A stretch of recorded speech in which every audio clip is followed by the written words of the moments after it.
Welcome back, everybody. I'm Sean LeFloch. I'm here with Scotty Hagnas. This is Conversations, Fitness, Wellness, and Longevity. Scotty, how's everything going? Hey, it's going pretty good here. Office is looking pretty sharp there, dude. It's coming around. It's basically done. Kind of used to it now.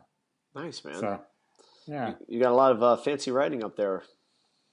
that's been up there for a while. What is it even? There's programming notes. There's some people's HRV parameters. There's my count of the nearly 1,500 tries at that trick that I did for the video contest last spring. I would just record how many I did each day, Holy moly. So 1,500 on film that were filmed, and then probably easily that many before that I never bothered to try and film. No kidding. Wow. That's pretty intense. Just that I haven't wiped the board, and it's been sitting for a few months in storage, so I put it up yesterday. Do you tend to use the board a lot when you do programming and that kind of stuff? I'll do big picture stuff, just to get a concept in my head. Yep. I'll sketch it out there, and sometimes I just take a photo of it, and then wipe it down, or I transfer ideas then into something. Yeah, I have to be honest that I don't do a ton of writing down anymore. Like a lot of the stuff is intuitive. A lot of the stuff is just based upon prior weeks, that kind of stuff, and it's always progression. Yep. And then obviously interaction with the individual. So I'll talk to the people on a regular basis so that I know kind of what's going on. Yeah, I think that's interesting. Yeah, I would say the same. I used to sketch a lot of stuff out on paper. Yeah. I don't that much anymore. It does get more intuitive or progression based on how something went. And I would use my writing up there. Like if I'm starting out or it's a new phase, I'll structure out ideas. These things are happening in this range, and I want this to happen in these months, and that kind of thing. And then I have that framework to work within. Yeah, I think that's, unless I have to write down certain dates, competitions, deloads particularly, I think, a lot of it is just based on feel. So I think that's the kind of, in the beginning, I think anybody who's programming, anybody who's doing stuff for themselves or for others, it's probably best that you write stuff down because it allows you to kind of get an idea of what you're looking at. And then once you have enough touches on that, then everything's pretty much, how things are going to progress. Not how are you going to progress, are the mechanisms of how things are going to progress. It's just the how is based upon the results of the athlete and the feedback from the athlete. And it's very interesting. I think we both commented on the post the other day about James from OPT or OPEX talked about sustainability in terms of mixed modal work. And how, making contractions sustainable is important. So, I think that's one of the things that in the sport of CrossFit, is the most important part about it. You know what I mean? That's kind of what separates everything else. So there's weightlifting, there's aerobic tests. So let's say it's rowing or running or swimming. So those are the two ends of the spectrum. And then there's in the middle, which is what I call CrossFit. What do you think is the role, or what do you think are the ways that we are now seeing after, almost for you, it's over a decade at this point, probably, or close to a decade. Yeah, probably over a decade for you. How does it look now in terms of what we're trying to do to create growth in the sport for an individual?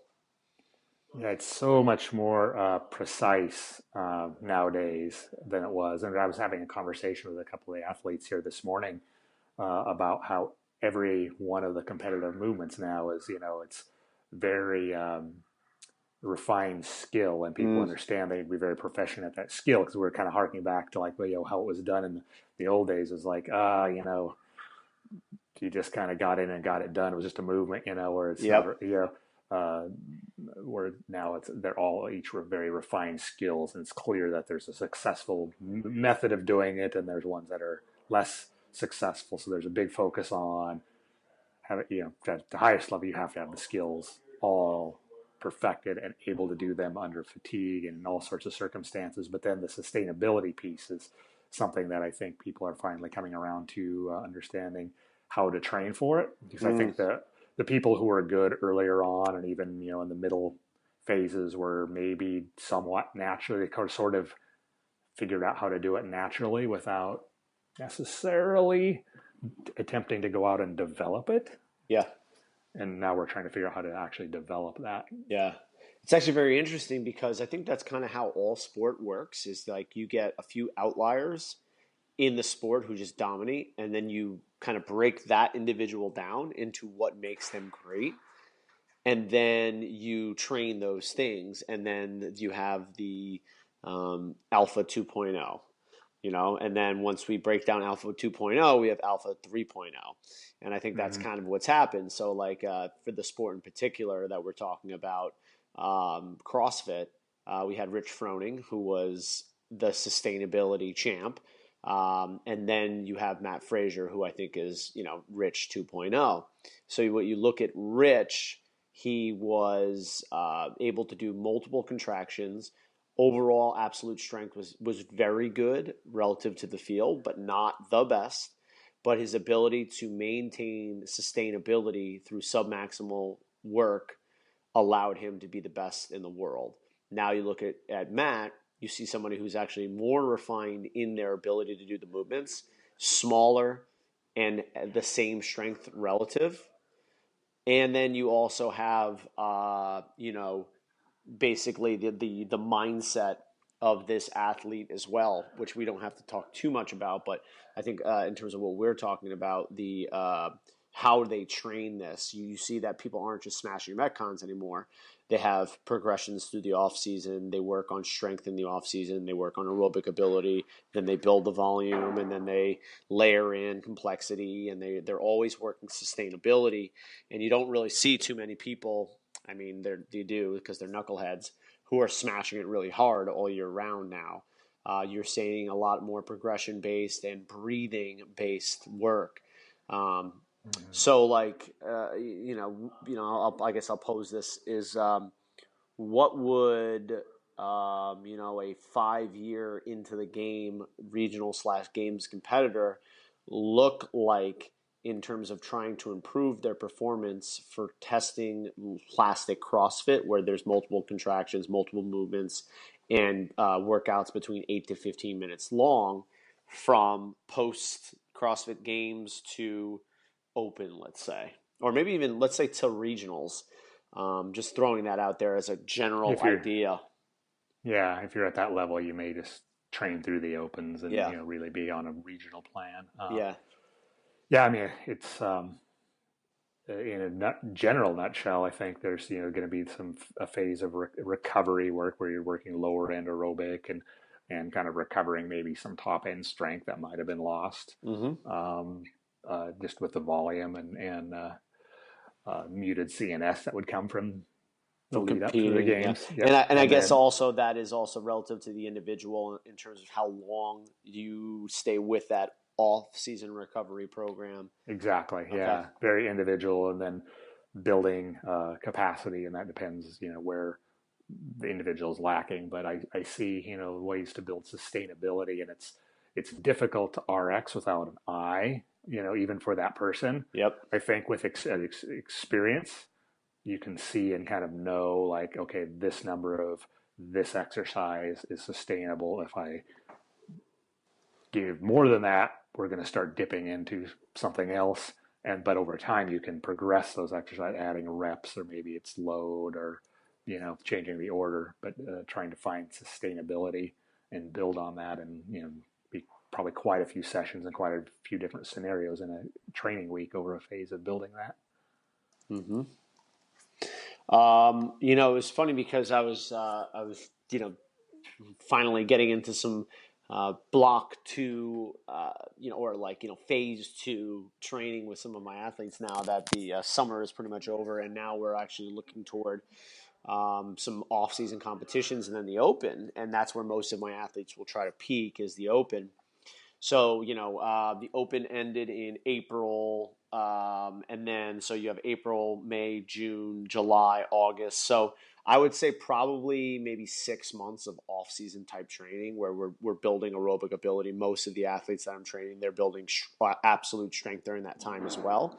So, this whole challenging kind of melee that is programming for an athlete, and as a coach, you're like, where do I start? How do I do this? Because like, I think of this as like, what would I tell my 7, 8 year ago self how to do this stuff? And again, Mm-hmm. breaking it down into simple parts, and each phase is based upon what the demand calls for, but also in the time constraint of the year. So like, all right, you have to be ready for February.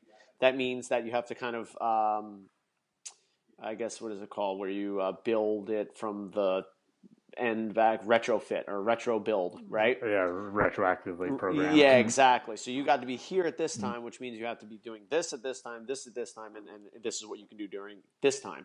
And then you kind of just take whatever gains you got, and then you blend it into the next phase.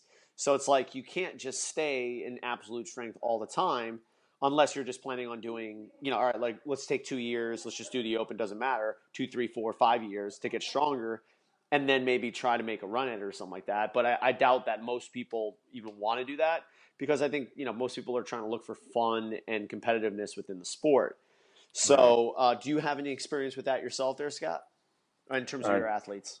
yeah, it's taking a longer view approach of it. Yeah, Yeah. Well, I think but we did but even, yeah, we definitely did took it. yeah, Yeah. yeah, But have even had a, even in that, taking a longer term approach, but like when you do take a long term approach, how do you keep the not only the athlete thirsty, Mhm. but also continue to progress them in the fashion that they need? Yeah, I mean, I think generally people are going to enter some kind of contest, whether it's the opens, even though maybe it's not the peaking year they're really trying to make a run, Yep. or maybe it's other various events, OC throwdown back, Yeah. yeah, those sorts of things. There's I've had cases where that wasn't the case, and then I usually will work up some sort of in-house testing scenario, a phase we're building toward with things that we feel like will be good indicators of progress, Mm-hmm. and then we hit that as if it's an event, to try to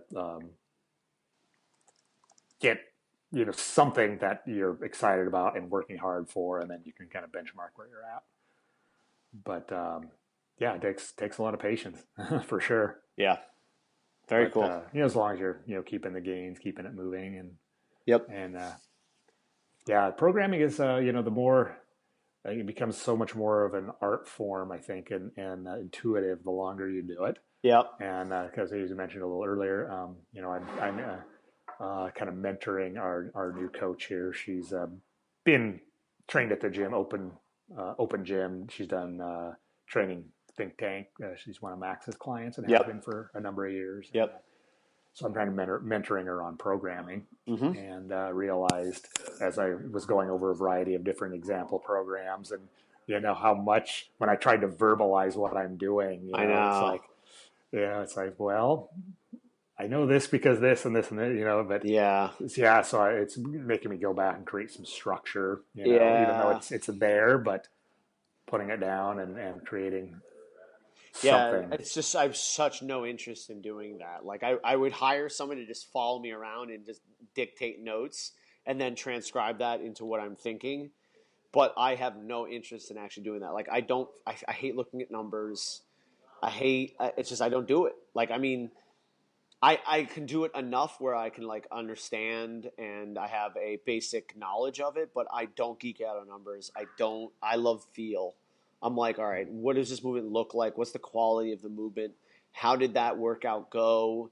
Like that's more of what I kind of do. Now, in ways, in my spinning my wheels with some athletes, maybe I spin my wheels with athletes, but I think most of the athletes that I'm working with are improving the quality of movement, and I think that's the biggest part about sustainability in the sport as is, and I think you can probably agree with that as well, right? Yeah, yeah. I mean, programming is important, but it isn't the magic that maybe Yeah, you can be led to think. It's the quality of movement, keeping consistency. Um, those things go a long way, and yeah, because we've all written programs that probably weren't the best, in hindsight, right? yeah. but people still manage to get better at some point, you know. And I Yeah. think, you know, at very high level, very highest level of all sports, then the numbers really do start to matter more. And the more pure the sport is, you Yeah. know, volume and a power training a power lifter is so different than trying to train a CrossFitter to be Yeah. strong because of the multiple demands, for Yeah. example. Yeah, and I think the multiple demands and the variability within the sport, it's just so hard to actually do something where you're like, all right, this is what the plan is, and it's like, Yeah. there's your It's, plan. it's You know how many times I've yeah. sat on the freaking whiteboard or wrote it down in my notepad, and I'm like, oh, this looks great. We got this, that, the other thing. 3 days into the program, I can't do this. My back blew up. I'm like, shit. Like, Yeah, I now know. what do I do? So it's like, it's such a organic You have to change. morphing kind of thing where, again, like going by feel and having an eye on the athlete. I'm such a stickler now about being able to see the athlete. Like, I have very few remote clients now where I'm like, and if I do have a remote client, I'm like, you better be sending me video, and we got to make time to actually sit to like look at each other and be like, yo, this is what you're doing, this is what you have to do, Mm-hmm. because those are the things that restrict people. Like, if you're wondering why your split jerk hasn't gone up in 5 years, can you put your hands over your head? It's Mm-hmm. not the pressing progressions. It's not the Yeah. amount of It's not, jerks you yeah, the do. percentage is It's wrong not the or something. Yeah. percentages. It's not your relative. No, stop it. It's because your movement sucks. Yeah. You know what I Yeah, mean? totally. And Absolutely. I Yeah. know, we've been banding it and distracting it and everything. Like, rib cage is king in my mind. As soon as we can make or establish some rib cage positioning, then we can go ahead and start adding in some cool programming and stuff like that. And then there's awesome progressions that I've seen, especially through the functional bodybuilding realms of, like, all sorts of. And I think Marcus Philly does it very nicely. Obviously he's had a lot of experience with it in terms of kneeling to half kneeling to full kneeling to standing to. I mean, there's a great stuff. But the thing Yeah. is, I've done that shit before, and I'm like, well, if the foundation isn't there of being able to do A and B, all the progression in the worlds are only going to get you so far. Now, I Mm-hmm. might be a person who says, like, we're going to work on this until it's perfect. And I understand people are like, well, then when are we actually going to be doing the competing? I'm like, all right, we'll compete, but you're always working on this. Always. You're never going to be like, all right, box checked. Here we go. My split jerk's awesome now. Like, no, like, I think that's one of the most overlooked things in general in the sport is overhead positioning. I was looking at a video of Brent Fikowski. He was doing jerk recoveries with chains, and I must have had like 300 pounds over his, at least 300 pounds over his head Mm-hmm. with chains You're to talking push jerk against the area. recoveries like where you set the bar real high in the cage and you Exactly, and then just split under standing it up. and Yeah, he's yep, just yep. standing up with it. I don't know if you had checked out that video, but you're like, I hadn't this seen that one, but I've this definitely guy, had some his experience with that. overhead Yeah. is phenomenal.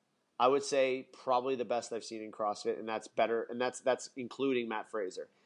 And I'm like, this is why this guy can do what he does at the amount of volume he does, which requires for the sport. He's number two in the world. He's not tiny. He's 6'2", Mm-hmm.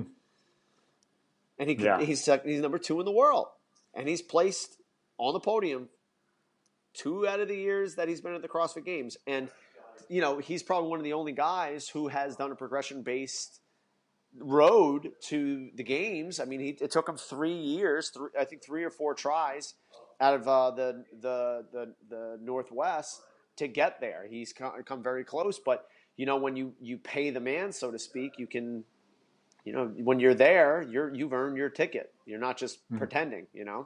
Yeah. Um, the other thing that we wanted to bring up a little bit, maybe get an update on this, Mr. Scott, is your 20 rep progression. How's that Mm. going? It has gone pretty well. Outside of that biking injury that tweaked my Shoulder, right? shoulder for a little bit, which is mostly back in action, but I've kept at Uh-huh. it with the lower body and the things that I could do, and pretty much still progressing in weight pretty nicely on everything. Added complexity to a few exercises. Um, Uh-huh. I've split the session now where I'm not trying to do all the things at once because it was just an kicker, Yeah. especially as the loads got heavier. I mean, it honestly felt like a chipper even as much as I would rest, you know? Uh-huh. Yeah. So, and then I've got, like I said, I have a handful of clients that are in different places, but it's an appropriate thing for kind of the same deal. And everybody's come along really pretty well. I'm seeing some people now hitting their first plateaus. Yep. And so that's where go to more where 14 reps starts to become the target. But again, Ah. still pushing the loads up. And then because all the people, including myself, doing this are it's more just general strength. I will Yep. rotate the modality of the lift periodically too, so we're not just say back squatting or something, or like in my case, I'm doing double kettlebell front squat work. Uh-huh. But I'll change that out. I'll probably bring the safety bar in at some point, and Yeah. I yeah, like that. Yeah, I love that. I love that. It's pretty cool how this goes to a 14 rep kind of deal. And it's just how long are those sessions taking? Are they a little and also describe it? How is the sensation for the 14 rep relative to 20? I do not know yet because I'm not there. I'm still Okay. on 20s, All and I right. haven't actually dropped anybody down, but Okay. it's to the point where I'm about to. Okay. And I'm not going to do it all at once. I'm not just say blanket like, all right, we're on 14 for Okay. everything. I'm gonna if they're making Certain good on movements. 20 still, they're staying there. But some exercises we will shift gears, and I then at love some that. point we'll bring it down. I love But it'll that. be very individual to the movement, and that makes sense. And given that we know certain muscles tend to be more fast twitch than others, Yep. and you're expecting that maybe the strength endurance would be different. Yeah, I think you hit on something nicely there. It's like don't screw around with it if it's still working. It's yeah, that's if it's working right. Yeah. And how, That's in your mind, Scott, how do you know if something's working? well, I would say we're able to progress from session to session, or if there Hmm. is a plateau, like maybe the reps don't change, between two workouts. Well, I'm still going to try again on the next time Yeah, like because it you might have get just one been a more bad go. day. Yeah. And one thing I've definitely seen with everybody and myself too is like if you push a new threshold on something that, earlier in the workout, you might have some retrograde on some of the later stuff because you Uh-huh. just tapped in a little deeper, as you start getting closer to your, and that's okay. And the next go around, then you come back and you hit that one hard. It Hmm. just kind of happens rather organically sometimes. Um, so that seems to be good. And the thing I really like is about the way I can not only hit the big movements, but I think I shared a number of times ago. Got things like there's wrist push, calf raises done only on the toes. Very supplemental things that went from being quite difficult to being no, I can actually handle 20 really clean reps on these things now. Which for my sport, I've got to have forearms, hands, and feet really pretty bulletproof Hmm. and strong to receive force in weird angles and on a very pretty unstable surface and whatnot. Yep. Um, what are your favorite lower body movements to do in the 20 rep progression, Scott? You've I played yeah, around with a bunch of them I so I've, far. I've really kind of got a like a thing barring certain circumstances I'd like to Uh-huh. go through, which is goblets to a certain point Yep. into double kettlebell fronts or Love that. dumbbells if needed, and then from there into barbell work, but only once people are handling decent load for 20. Hmm. Then I know they're going to own the barbell when we get Yeah. over there. Yeah. Um, and then depending on the person and their needs, it could be front, back, safety, bar squat Yep. after that. Yep. Split squat work on the ground, into rear foot elevated, Uh-huh. into skater squats, and then on into, shrimp stuff if needed. Yep. Yep. Um, and then RDLs, single leg RDLs to double leg RDLs to full deadlifts. Um, is kind of my hinging Yeah. I hinging like go that. tos there. I And like then that. I actually have a much bigger proponent of lateral type stuff. So lateral squats to lateral lunge, those sorts of things Nice. are definitely in there as Yep. well. Yep. Wow, that's pretty cool. I like that. What tends to be the biggest limiter for you, or seen for the limiter in terms of lower body hinging?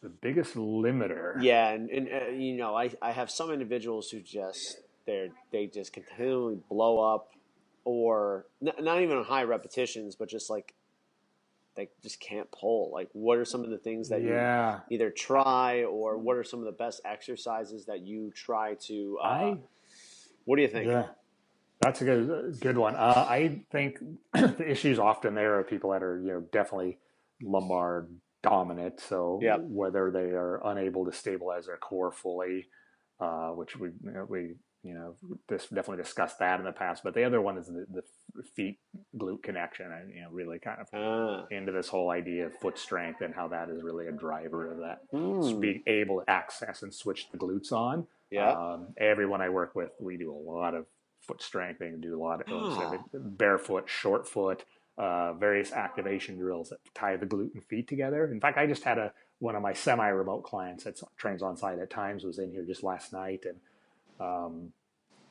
working on it. He's just got up to heavy deads in the first time in a while post surgery for her, and we did some short foot kind of 3D glute activation work back to the Mm-hmm. deadlift, and it cleaned up her wanting to use the lumbar. And this is not bad form necessarily, but you can see that visually you can see that recruitment is coming from there, and so we were able to really shift that to the glutes more with a little Yep. drill of really tying the feet in. One thing, and this is one of those things I had mentioned that I'm exploring and haven't done it yet, but I'm really looking into doing some protocols of like the glute layering work from the triphasic training guys, which is basically idea is really retraining that to where we get away from that lumbar dominance. So Yep. foot glute connection and the kind of very high volume kind of preparatory phase. That'll be something I'm going to personally start playing with over here Nice. this fall, and then depending on how it goes there, I'll implement stuff and I'll kind of report Very back cool. Yeah, I think that'd on be that. really cool. Yeah, I think that's pretty cool stuff and a good place to stop for this week. You got anything else there, Scotty? No, I think that's it. All right, cool. Well, I'm Sean LeFloch. You can get me at Sean at CrossFitDelrabeach.com. Scott? I'm Scott. You can get me at Scott at CrossFitPortland.com. Beautiful, Scotty. Well, we will update next week, and I will see you then. Yeah, sounds good, brother. Later, dude. Later.